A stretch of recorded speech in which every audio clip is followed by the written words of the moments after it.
Good evening and welcome to another exciting and action-packed episode of Apocalypse Studs. I'm a host, Connor Fowler, And I am Matt Smith. another host. And, and today we have tricked yet another genius into coming on our show. yeah, We have in studio Dr. Cyana Madsen, who is very, very smart and has volunteered to walk us through some ideas that we kind of have ideas about, but um, I don't know, are better yeah. established by her. Honestly, I think this might be the first time we should just allow our guests to introduce themselves. Yeah, agreed. Because So it's such a it's huge CV. It's like it's there's it's so much stuff. it is vast, and neither Connor or myself, not to toot our own horn, are as academic as our guest is. We try, we put on the facade, but Sienna, could you please introduce yourself or give us like a 1 minute CV? Sure. Um, and I'll try to sound smart while I do it since it's bigging me up so much. Um, yeah, I'm Cyana Madsen. I'm a curator. I'm a lecturer. I run a master's degree program at London College of Fashion here in London, UK. And my specialty, as it were, I suppose, is worn clothing and biography and what happens when curators work with that biography. And also, I'm a doctor. Yeah, it's true. Yeah. You were one of the few doctors that we've had on this program. I think two or three, if I'm not mistaken. Well, and it's like it's different in Europe than it is in America. Isn't that right? Like it's like I think it's much more involved process in Europe. Is it? I don't know. I thought that it was like not just a straight 4 year program, but I could be wrong and have been many times. Some people do it part time and Right. can take up to like 8 or 10 years, but I wanted that thing done. So I got it done in 4 years. But Well, yes, we will get into it, but uh, your participation in things involving fashion is vast, and we were very taken aback by it. So once again, thank you for coming on. Um, so where are you from, and where do you? Well, you just said you were in London. So where are you from? Where do you live now? Was maybe a little, uh, yeah. super close. So I am Canadian. I mean, where I'm from, I moved like 18 times or something crazy like that by the time, you know, or no, it's 11 times in 18 years. There we go. Wow. But I primarily grew up on the west coast of Canada and Vancouver Island. And then I left there and I went to Toronto and did my BA there because I was going to be a music video director. That was my ambition, which gives you an insight into how old I am. Do you have a It's favorite like video? a thing you could do because there was music video channels. But that obviously didn't work out anyways. But so I did my BA there and then worked in broadcasting for a number of years and did everything from kind of like archiving to costuming to production design.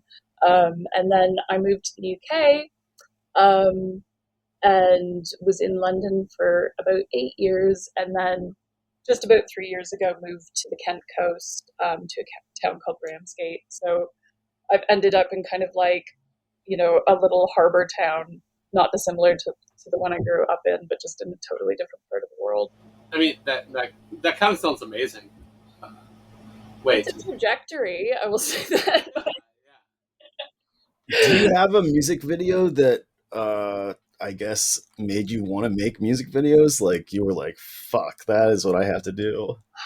God. Well, we had a channel in Canada called Much Music, Yes, I was really hoping you would bring this up. It was like I started watching it, I think probably not long after it went on air. I was about like 4 years old. And not because I was some kind of like, a prodigy in terms of appreciating, the finer points of music videos, but because my parents would have it on. And I was just like, what is this? And so it was just part of who I was growing up. But I mean, so in terms of like a music video, I don't know. I mean, it would have to be whatever like, whatever age you caught me at. But like, I had all I guess the kind of like exit point for me when I was like, maybe this isn't viable anymore was the Chris Cunningham and Michelle Gondry DVDs. If you remember when that box set came out, and I think there was like a Spike Jonze one too, but I don't truck much with Spike Jonze.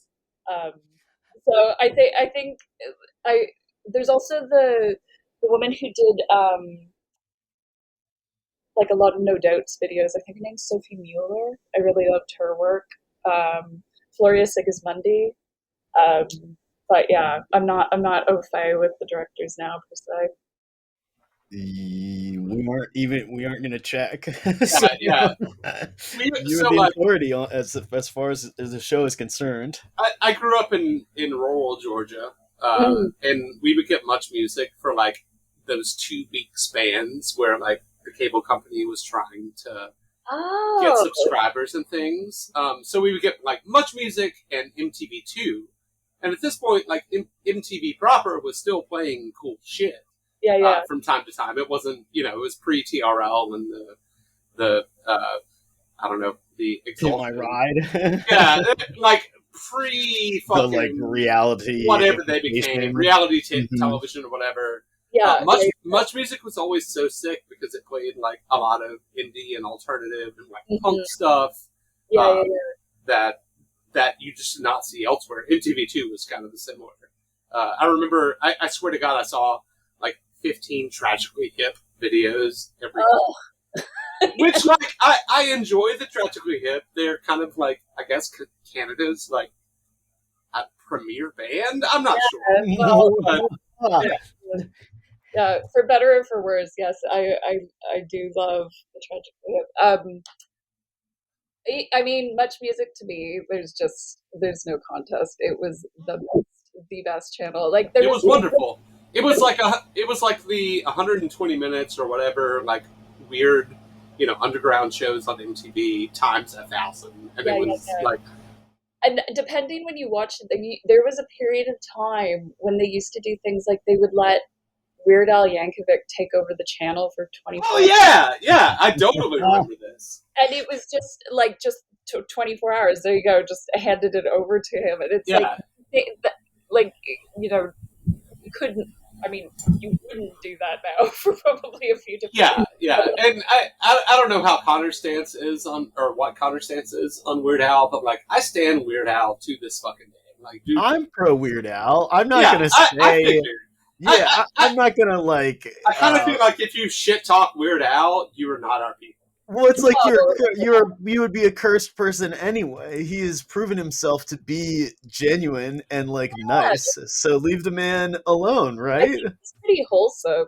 I think he's one Yeah, of the yeah, last good things we have in this. Very much yeah, so. Yeah, like, exactly. I dude, didn't see the movie. Did you see the movie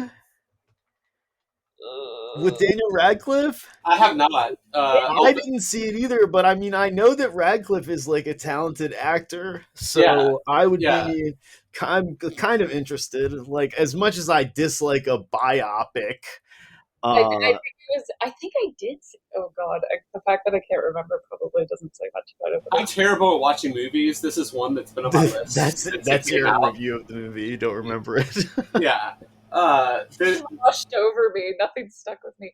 Actually, I remember. Okay, I can give you a proper answer to the music video question now. The like first music video that like really stuck with me. Um, Madonna, Like a Prayer. Um, Okay. I was like obsessed with that video, and I don't think this. I think there's a scene in a different Madonna video, but I took a I took a letter opener that we had, and then I drew red marks on my hand like stigmata, like was in the like a prayer video, and went over to my neighbor's house and knocked on the door, and was like, oh, like the way the kind of like the knife falls in the video, and they were like, oh my god, what is going? So that was definitely like a pivotal moment for me in terms of, I guess, thinking that like music videos were little films. I don't know. Anyways, No, no, no, no, no, no, no. That's a great point. I feel like that is like that was realized by people, and then the music video died. Well, but not before we had the November Rain Guns N' Roses video, which is, if I'm remembering correctly, one of the most expensive videos at the time, and also one of the best. That's a funny one. Like, I don't remember how long that one is. It's like 8.5 minutes. yeah, Yeah, I'll tell yeah. you, it is long, and I have like a not good memories of that video because I can completely understand this. had, Well, GNR, you gotta side with Nirvana in the divide. well, I mean, do I? But If you have to choose between the two, yeah. okay, well, fine, Nirvana. But the reason I have issues with November Rain is because it would always be the song that they would play. And we had, I mean, speaking of Much Music, they used to do this other thing called Much Video Dances that would like tour around to like rural towns. Wait, I do not know anything about this, but this sounds kind of amazing. It was amazing. So they'd had, this is truly on a tangent now, but they would get these massive video screens and they'd play music videos at your high school dance. And they'd have like a DJ to just yell whatever the music video was. And Wow. November Rain was always the last song of the dance. And you would be like panicking, going like, oh my God, please God, no, please, no, no, no. Someone you did not want to be dancing with for 8.5 like sweaty minutes. It was awful. 8.5 Oh sweaty my minutes. God. Yeah, Really I mean, I will say, like, just based on this conversation, I think that Closing Time by Semisonic was probably more on my, like, high school dance Yeah. radar. But Yeah. yeah, this sounds terrible no matter which version you choose. I was always trying to get them to play rock music, basically, and it would fail. Like they would like not want to listen to me at all. So they played "Smells Like Teen Spirit," I think, one time. I don't mean to like It's a different time. further derail this conversation, but in middle school, we had the thing at my middle school where you could take CDs in and like mark what songs you wanted the DJ to play. And so I did this with a bunch of like punk and hardcore shit. Never once heard a song, which obviously punk and hardcore probably not all that Do you think they great listened to it? for a dance, but They had parental advisory stickers on them. yeah. They weren't going to play that. They wanted to play that Limp Bizkit Mission Impossible 2 soundtrack song over and over and over again. Yeah. Better than the Nickelback or whatever. The "When the Hero Will Save Us" song. which with Chad Kroger, right? Yeah. That's like the American national anthem, really. Which is ironic because he's Canadian. And Right, he is. Yes. Yes. And he also has never written one good song, but I digress. the lyric in that song that absolutely befuddles me is he says something like, I grab onto the wings of the eagle and then fly away or something. I'm like, but if you're holding onto the wings, how's the eagle flying? Right. Yeah. I worked in a movie theater when this movie came out, and the amount of times, because that was Spider-Man movie? Yeah, Spider-Man 2. And the amount of times I've heard the song as ending credits while I am sweeping up the biggest pile of garbage you've ever seen is like innumerable.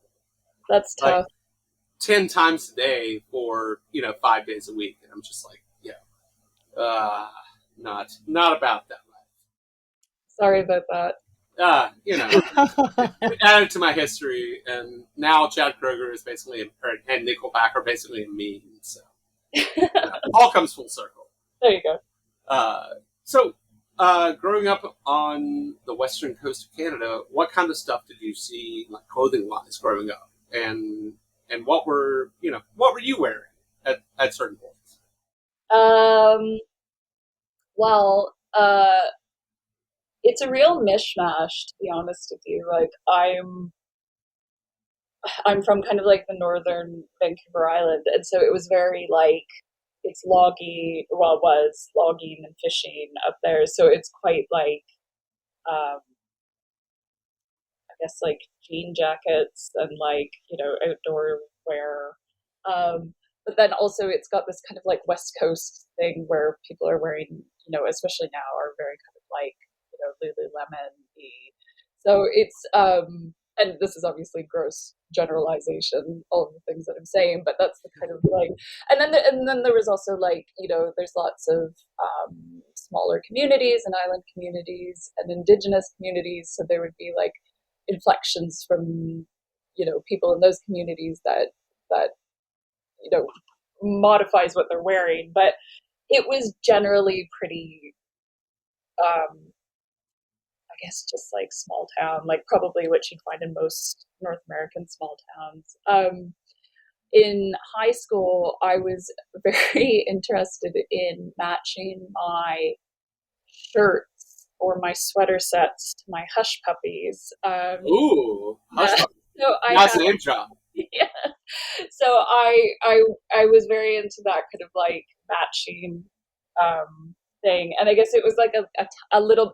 I say preppy, but like there's people who would like purists who would murder me for saying that. It's more it was like preppy in spirit than actual like prep or something like that. Yeah, yeah. Um, but yeah, I mean, I kind of wore.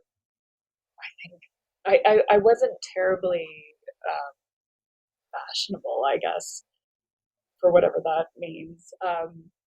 But like I remember wearing in junior high. Like I went on a trip with my dad because he was an airline pilot, so I used to go away with him sometimes, and he bought me an outfit, and it was a pair of I thought it was like the coolest thing ever. It was a pair of red and yellow and black tartan like flares. Nice, And then a nice. shirt. We went to, I think we were in the States actually. I can't remember why we were there, but and like a ringer tee that had this is like very 90s. It had like a scratch and sniff thing on the front of it. So I brought that back and I was like, this is the outfit. Like it's very kind of it's giving clueless. It's giving like a sousson of rave culture. Like it's great. And I walked into Wow. my my grade 8 class, and the cool girls were like nice ketchup and mustard pants, and I was just like, Oh no! I mean, um, this whole fit seems like the like DNA of that brand Gadzooks that existed back in the day. oh yeah, I mean that would have been my dream, but yeah. It was very much like we didn't have I'm sure you remember Delia's or Delia's. Mhm. We didn't have that in Canada, but we could get the catalog. Weirdly, you could order the catalog from the back of like 17 magazines. So I used to get the catalog and like look at the picture. Wow. Yeah.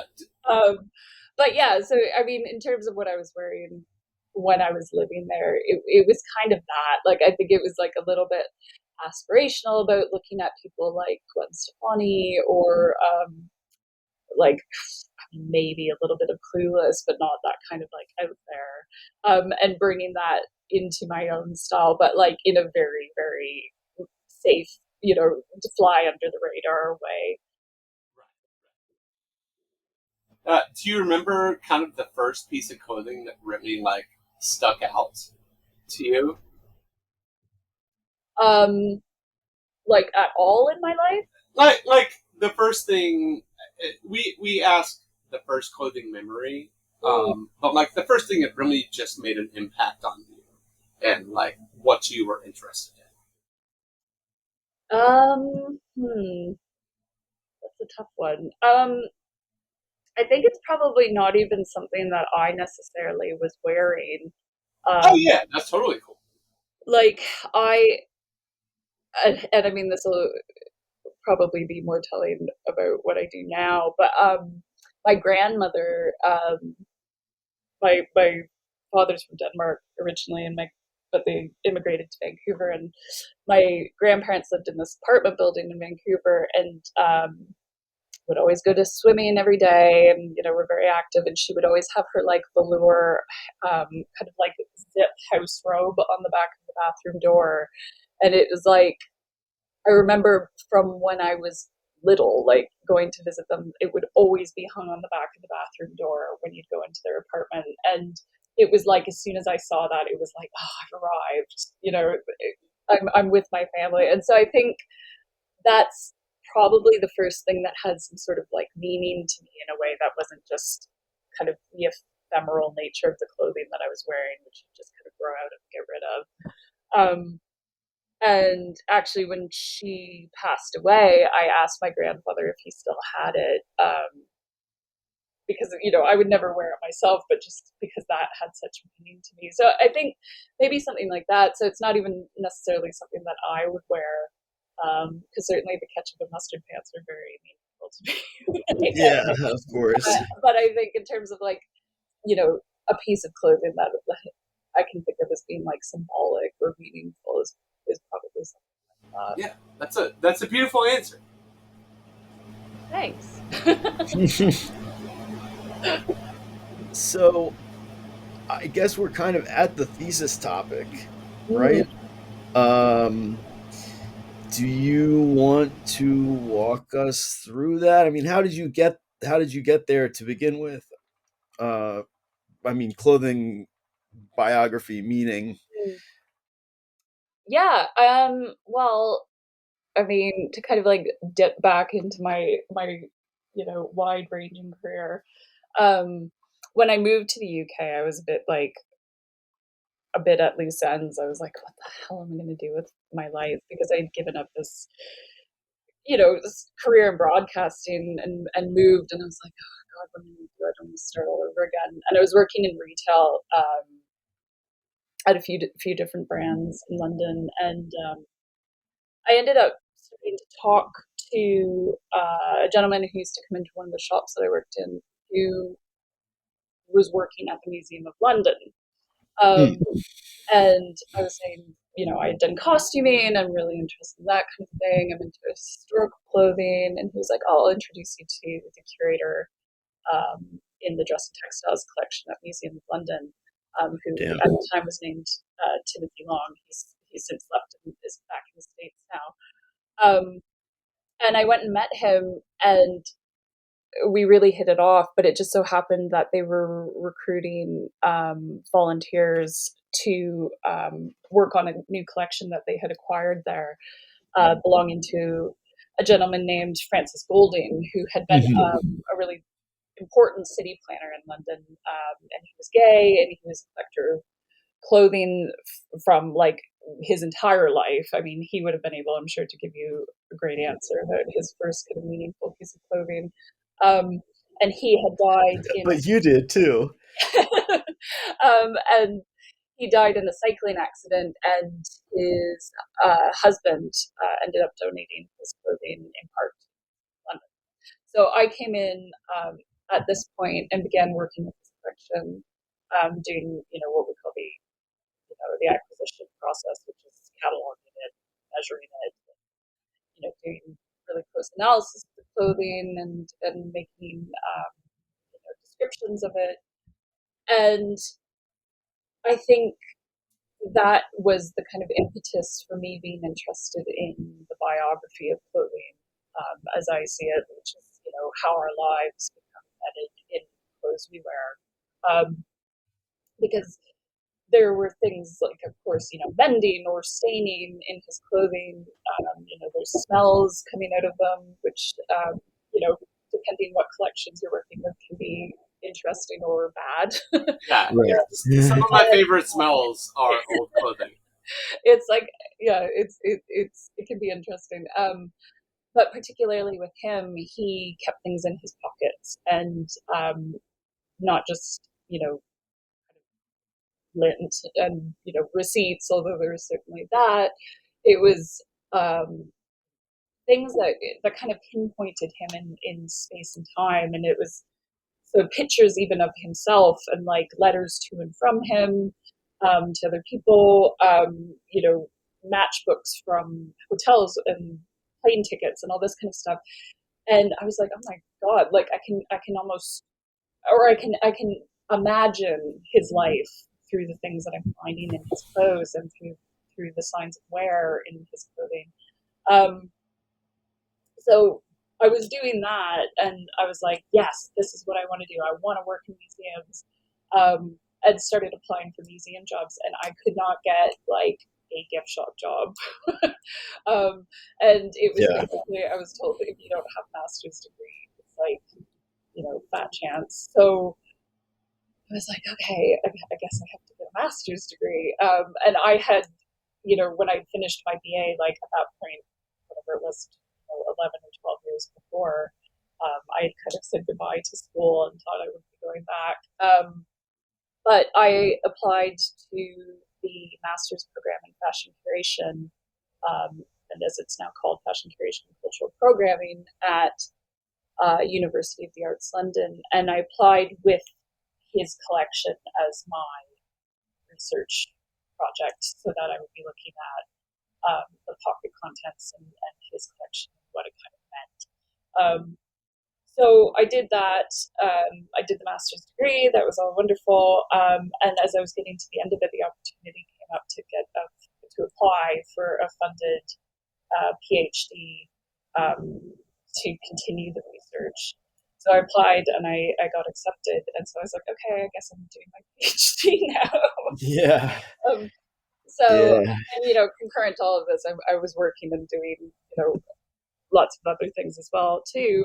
But yeah, I mean, the interesting thing with the PhD, so when I originally applied, it was to work with his collection, or continue working with his collection quite closely. And then about 5 months after I started the PhD, COVID happened, and obviously everywhere closed, and that included museum collections, and so I just couldn't access the collection at all.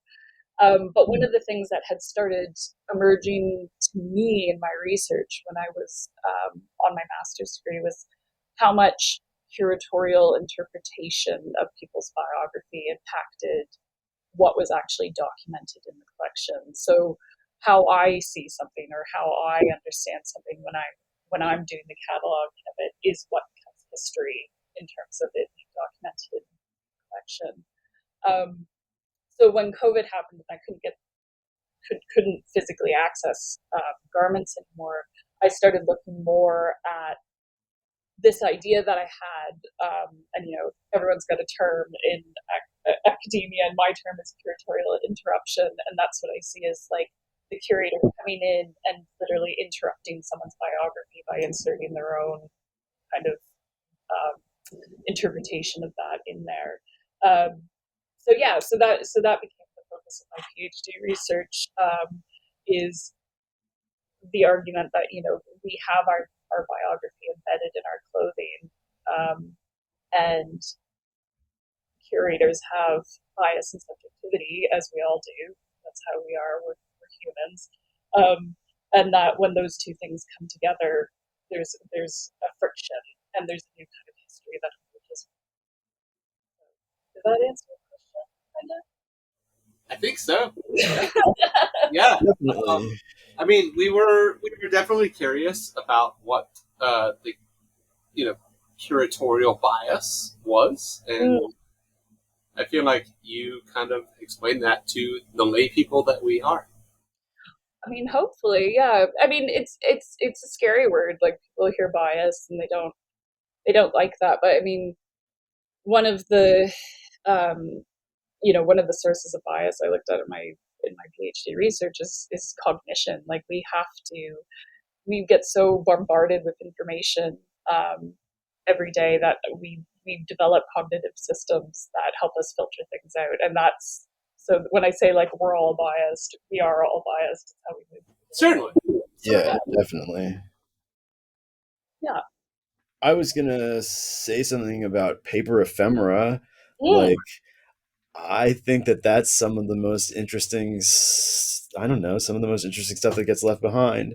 mhm. Uh, they're, I don't know. I guess they have that kind of material for a lot of people, and I guess for a lot of people they don't have it. But even so, like the Warhol Museum is like full of like Oh, literally millions of objects. mhm, mhm.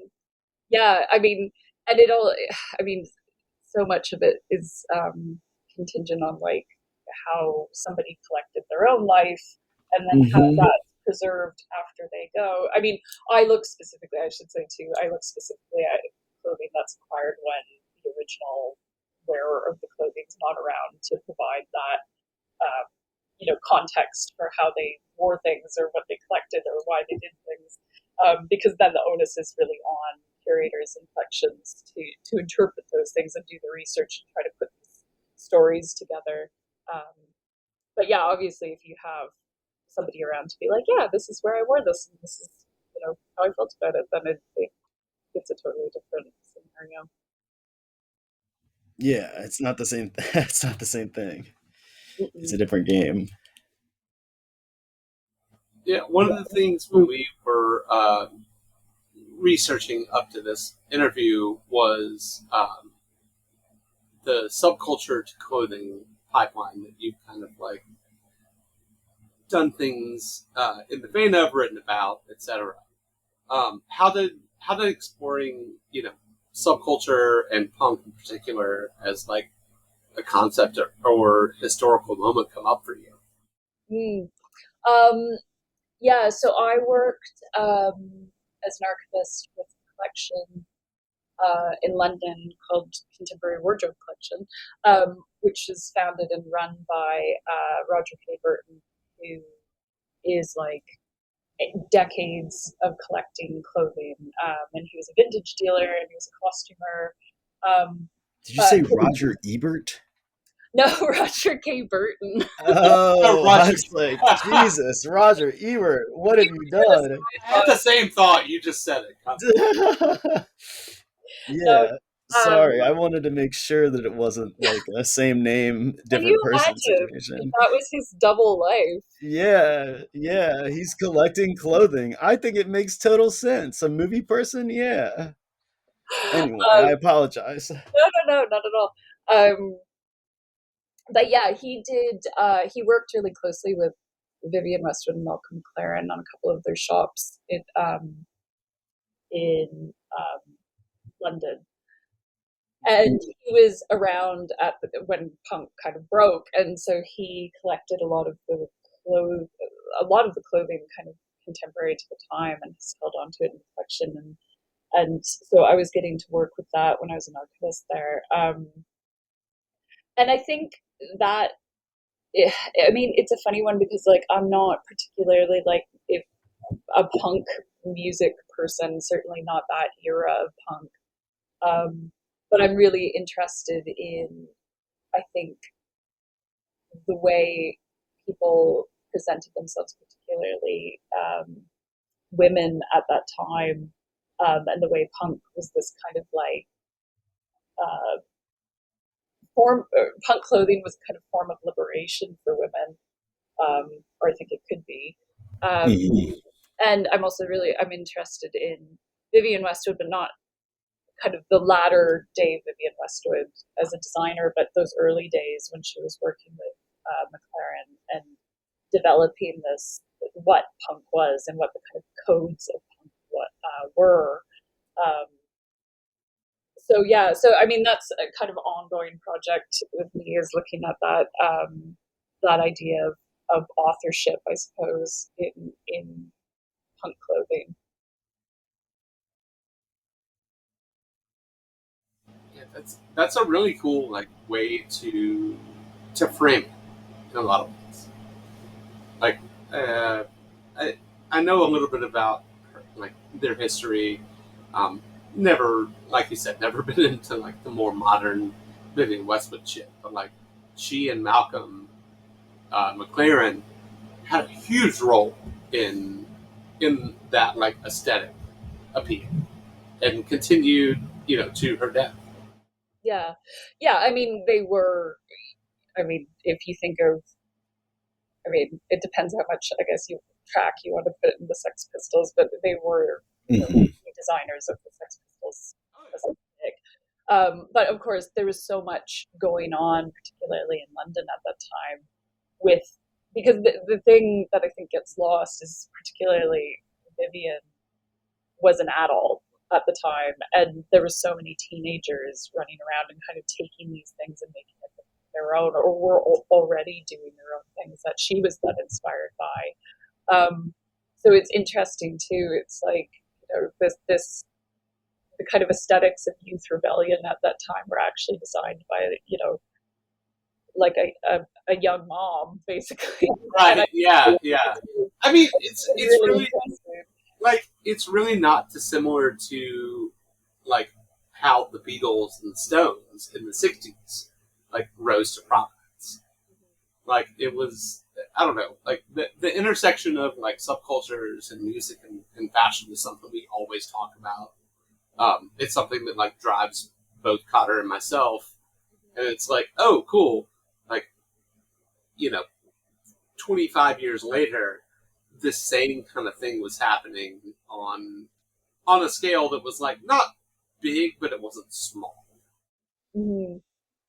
Yeah, I mean, I think the thing about subculture is it's like, I don't know, by the time the codes of a subculture kind of spread, it's probably already it's how do I say this? It's probably already done.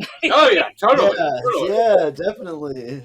um, yeah, by the time anything reaches the mainstream, it's moved on. So yeah, no, I'm interested in. I think what I always kind of turn back to though is again like the personal aspects of these things. So it's like, there's obviously vast and amazing bodies of research on subcultural style, depending what area of subculture you're looking at. But what I'm interested in is the people who actually wore them and what it meant to wear this kind of clothing and how it kind of gave you the ability to access certain spaces or be rejected from certain spaces and what that would mean for your life experiences. Um, and then, what of those life experiences then in turn are kind of retained within the fabric of your clothing that somebody like me might come along and find, decades later.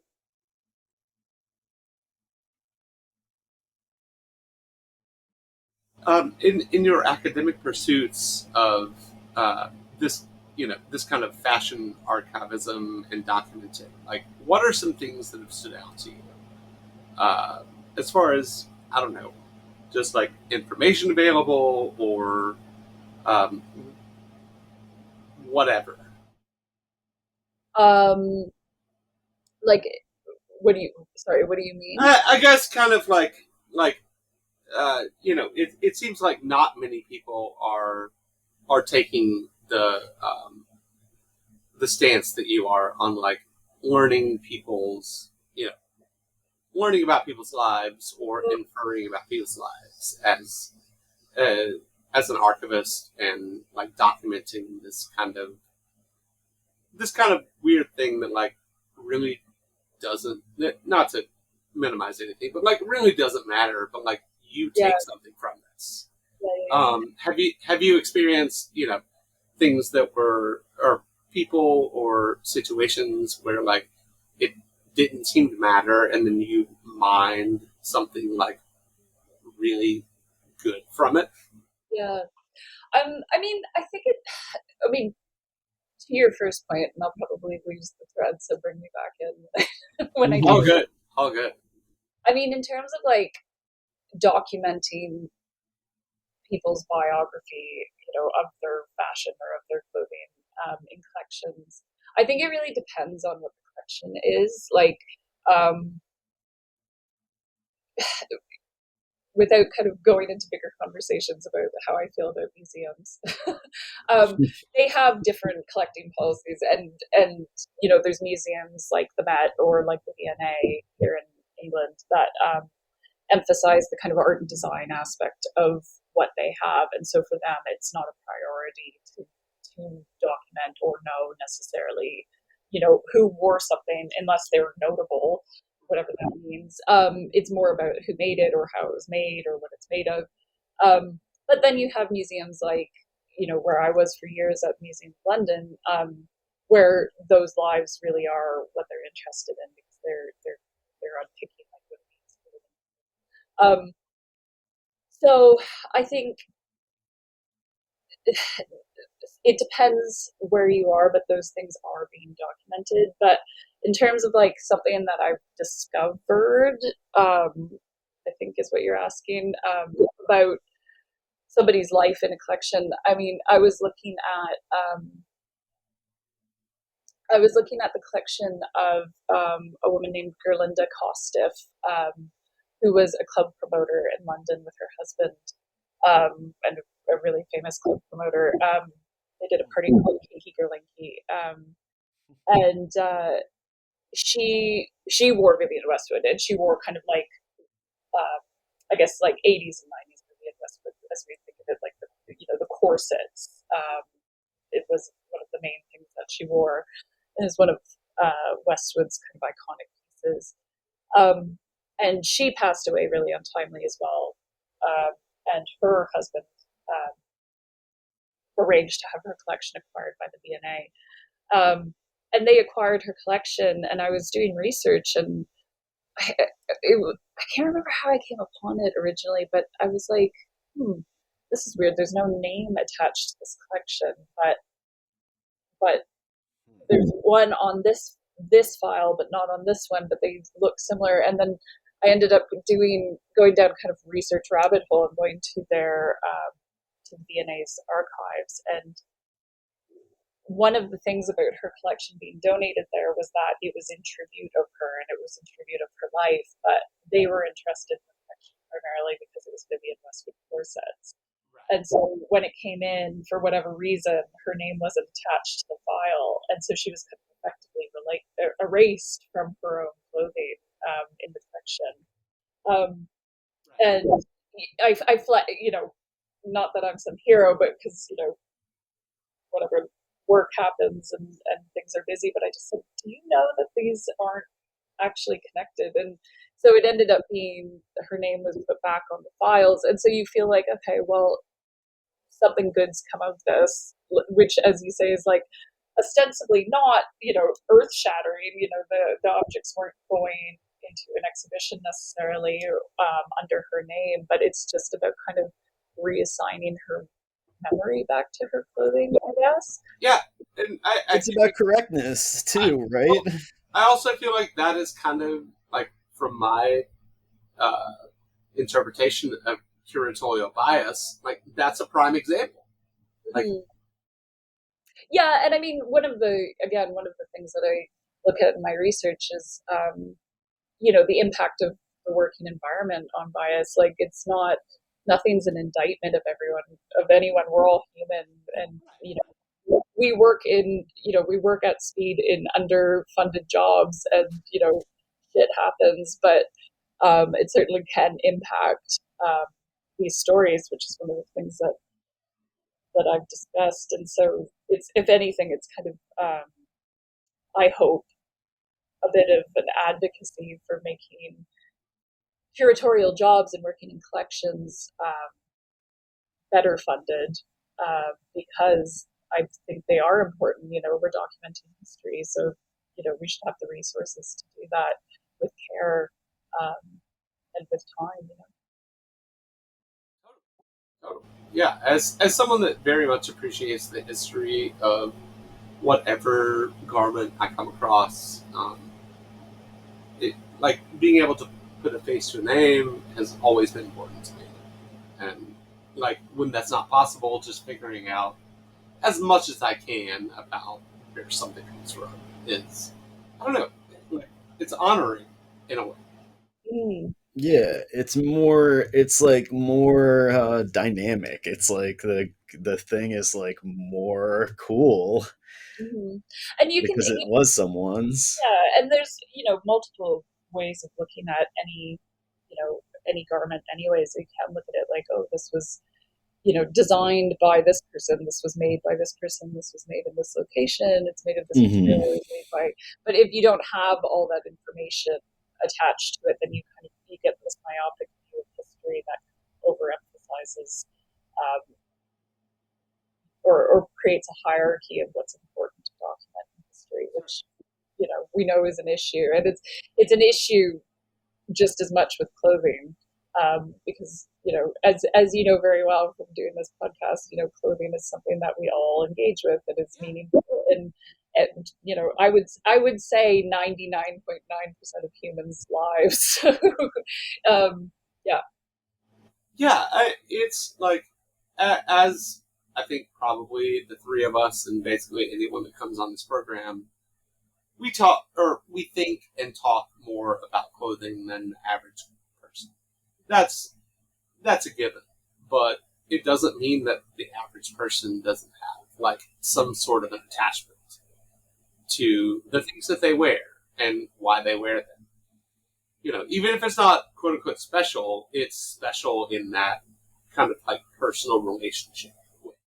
Yeah, absolutely. I mean, going back to like what I said about my grandmother's robe, it's like, it becomes a kind of, clothing can become a stand-in for people that aren't there anymore. And it doesn't have to be even that morbid, it can just be like you wear a t-shirt and it reminds you of the show you went to when you bought it. And it right.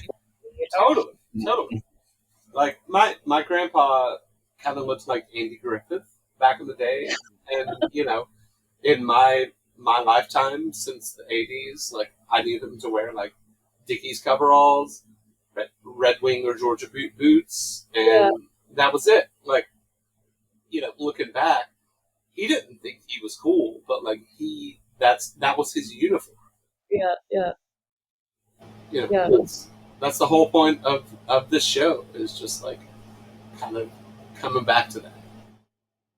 Yeah, and I guess you hope that you leave that kind of impression on people when you aren't around either, even if it's not like the spectacular, it's the, I don't know, it's the meaning that clothing kind of, we together, when we are in our clothing, the kind of meaning that comes from that is what I'm interested in.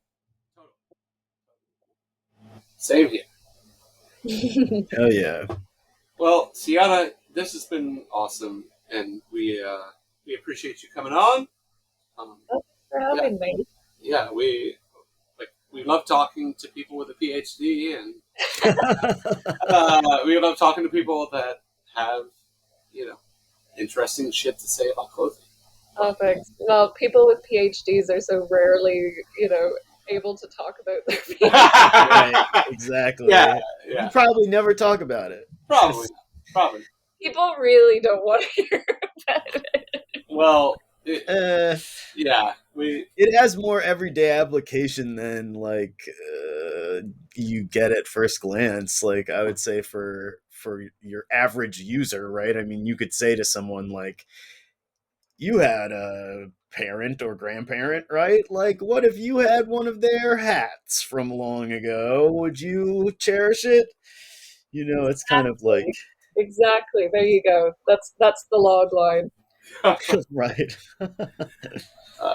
Well, yeah.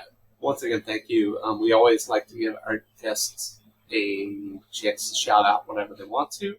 So how can people that are interested in what you're doing connect with you? You can check out my website, which is cyanamadsen.com. I've got a studio space with a teeny tiny little exhibition window that I'm working with now. And so I always have digital exhibitions up in conjunction with physical ones. I'm also on Instagram, but I don't know if I should share that handle, but I feel it. Yeah. Well, they can infer. Yeah. But yeah, no. Check out my website if you're interested in finding out more about clothing and what I think about it. and we will shout out the website when this episode is posted. Awesome. Yes. Well, yeah, this has been a treat, and talking about the more academic types of view on clothing is fun. So, Yeah. uh, yeah, thank you. Anyway, I am Matt Smith at Rebels Rogues. Please shoot us an email. Yeah, we got a really nice one today, actually, that said they were no longer on Instagram and thanked us and loved the show. So, apocalypsestuds@gmail.com. Yeah, one of us will at least look at it. I We mean, will we're look such a and deluge reply of because we get like 4 emails emails. every 6 months. So, Right. And I'm Connor Fowler at Connor Flower. Um, yeah, thank you. This has been this has been great. This is like really our I don't know, like this is really our wheelhouse. So thank you. Thanks a lot.